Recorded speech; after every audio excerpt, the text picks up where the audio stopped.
And that was Don Thompson at the San Silma organ in Los Angeles, and his theme song, San Francisco. And my very special guest in studio with me is none other than Don Thompson, no stranger to Golden Days listeners. Don, how are you?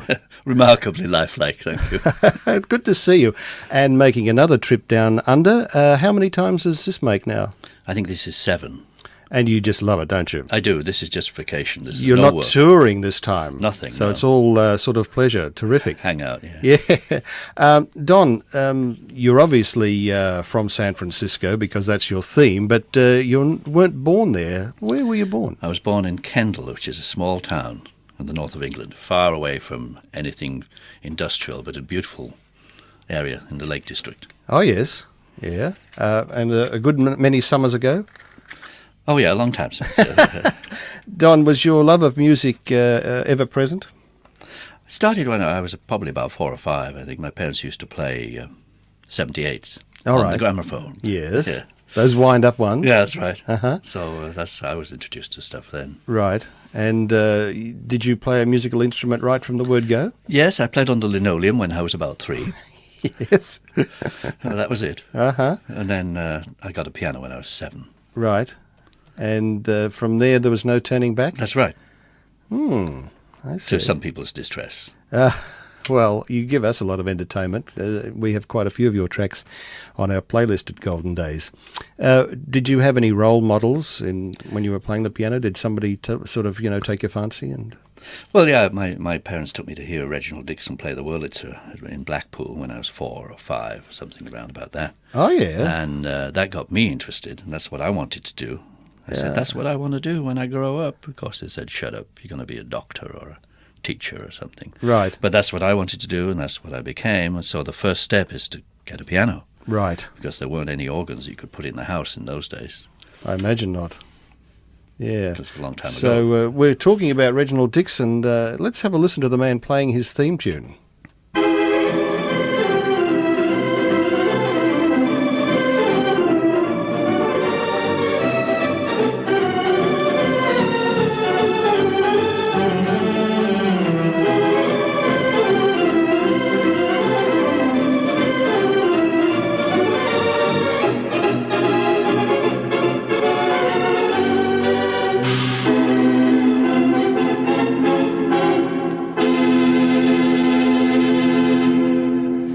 Very famous theme tune there. Do like to be beside the seaside. Did you?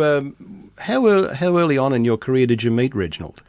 I guess I must have been very young when I was a little kid. I went backstage to get his autograph, and we went a lot to Blackpool because it was only 40 miles from home, Yeah. And I started taking him the local delicacy, which was Kendal mint cake, Oh, yes. for his 2 daughters. Right. Even when I was only like 7, my parents used to say, "Oh, do you need to take Reg something?" So I used to take him the mint cake Yeah. for his daughters, who they loved it, What is that? A sweet, a candy, or a cake? Yeah, they took it on the first on the Mallory and Irving's Everest climb. It's a concentrated sugar candy kind of Okay. thing. So lots of energy. lot of energy. Yeah. Which I dare say you would need because he belted out those That's right, those yeah. tunes on the organ. But I don't think Reg ate any. He gave it to That reminds me. There was Angela, is it this little? Is it a Blackpool stick or a Blackpool rock? Blackpool Rock. Because George Formby sings a number. a little stick of Blackpool Rock. That's yeah. right. Yeah. Well, they got it in Brighton too. It's just a roll of candy, but it's very toffee or whatever you want to call it. It's very hard, solid. You can break your teeth biting it off. Right. So you were a great fan of his and went along to his concerts at Blackpool Tower. Yeah, and in those days it was great because it was, for me as a child, it was only 6pence to go in, and I used to go in at 10 in the morning. Yeah. And it'd start with the Tower Band, which was a big band, good band, and they'd play for dancing. And then Watson Holmes would come on and play the Wurlitzer. Isn't that a great name for Watson Holmes? As Reggie's deputy. And he'd play the Wurlitzer. And then he would have the children's ballet in the afternoon, which was a show with the kids, local kids. Yeah. Then Watty would come on again and play for dancing. Then the Tower Band. And then Reg would come on about 6 and do his first hour. Yeah. And then the Tower Band again. And then they'd have the visiting band, which was big name. Ted Heath, Geraldo, those big name bands would come on. Yes. And then Reg would come on again about 10 and play for dancing. You know, And this is like, we're talking about all day. all day For sixpence. Yeah, I'll be there for 12 hours listening to terrific value. and all the kind of music that you put on this program. You Yeah, see. yeah.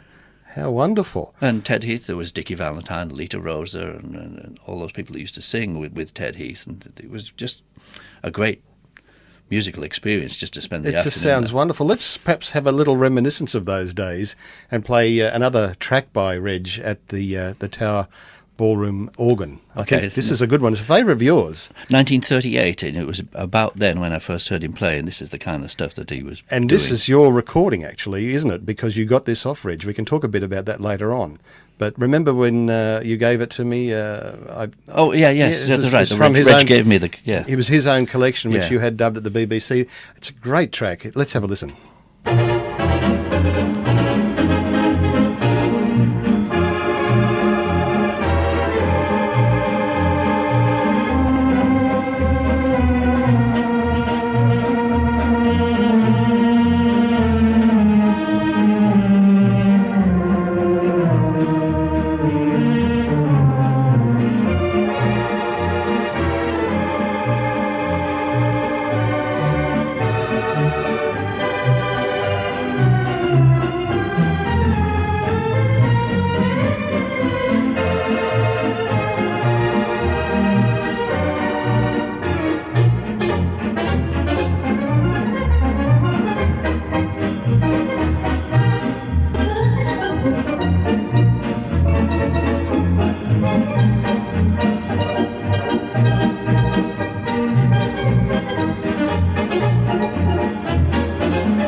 Well, Don, he certainly got into that. I love that improvisation there. Yeah, it was great, yeah. And then swinging back into Rosalie to close out. Now, okay, we've talked about the Tower Ballroom and your seeing Reg there. Have you ever worked the Tower yourself in later life? Actually, I did. When I was young, my ambition was to succeed Reg when he retired, but by the time that happened, I was already doing all right in the States, you know, Yeah. and I really didn't want to go back. But I was asked to go back and play a concert at the Tower, which was 2 years ago, this May, I think it was. Mm-hmm. So I did a Sunday afternoon concert there. How wonderful. It was great. My entire family came, sat on the front row. And it was That's great, great. just to play, and I did a lot of the old Reg Yeah. sort of things, you know. You've talked about going to the USA, and can you tell me when that was? I moved to the USA in 1968. Right. Yeah, I was living in Beirut. I went to live in Beirut because it was sunny and no income taxes and everything. And then things started to fall apart. you Right. know, and I met a person there who worked in the States and said, you really need to come and live in the States. This is where it's all happening. And, Right.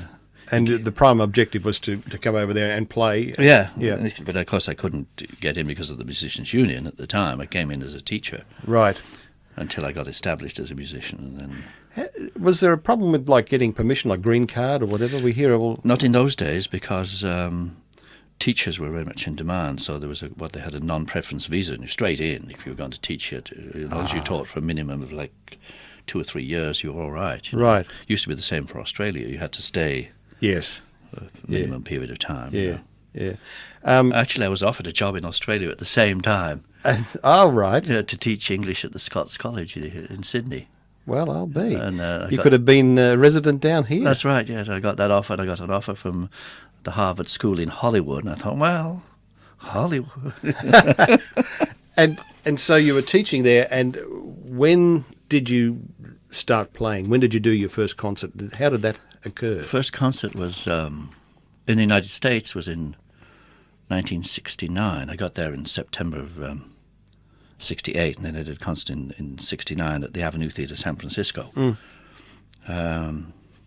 And, you know, I can't even remember how that happened now. It was just through contacts, I think, and I went there, and they liked me, and I went back 10 times within a year Yes. to the Avenue. Right. And, of course, having seen San Francisco and compared it with Los Angeles, where I was living at the time, San Francisco was much nicer. You know, and so I ended up moving there as soon as I got a job there, which was a full-time job in a musician for an organist.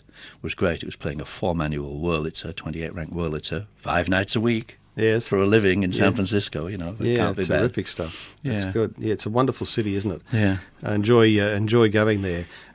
So you've when did you? Can you tell me when you did your first tour? When did the opportunity strike that you could come perhaps to Australia or? Well, that was elsewhere? quite later. I did my first tour in the United States in 1970. I got enough known to do a sort of small tour. Yeah. And then by 71, I was doing the coast-to-coast stuff. Right. But I'd been wanting to come here for years and years and years, and finally came and visited in 87 on a vacation, and I had made a contact with a man from Melbourne Right. who arranged some concerts for me in 1992, Right. and that was it. And I played several concerts in New Zealand, and I came here and did Marrickville Town Hall in Sydney and Moorabbin Town Hall in Melbourne. Right. Wonderful organ down there. Oh yeah. And then went over to Perth Right. and did some stuff over there. That was the first time. Right. Yes. And then I You've came played back a lot. virtually in every Australian mainland city, haven't you? Have you been to Tassie? No, well, actually, I just got an email from the people in Tassie just last week before I came here. We were talking about that for 2003, spring of 2003. But it's hard, you know, because to get the kind of numbers of people to attend a concert in a smaller community, Right. to create enough money to pay the organist just to go there, let alone make a fee, you know. Yeah. It's difficult. Yeah, well, let's have a listen to you playing, shall we? We've selected the medley that begins with the Good Ship Lollipop. So, where did you record this? Any idea? Can you remember? Yeah, this was in the Auditorium Theatre in Rochester, New York, which yes. has a big 4-manual Wurlitzer, and originally from the RKO Theatre. It's owned by a private organ club in Rochester. They Right. always put on these wonderful concerts there. Yeah. It's a gorgeous room and a gorgeous sound. Yeah. And I was trying to recreate the sort of Blackpool Tower dance The feel, feeling, you yeah. know, on this, because it's strict tempo Oh, dance wonderful. music. Let's have a listen to it.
Very Ridge-like in a little Shirley Temple medley there.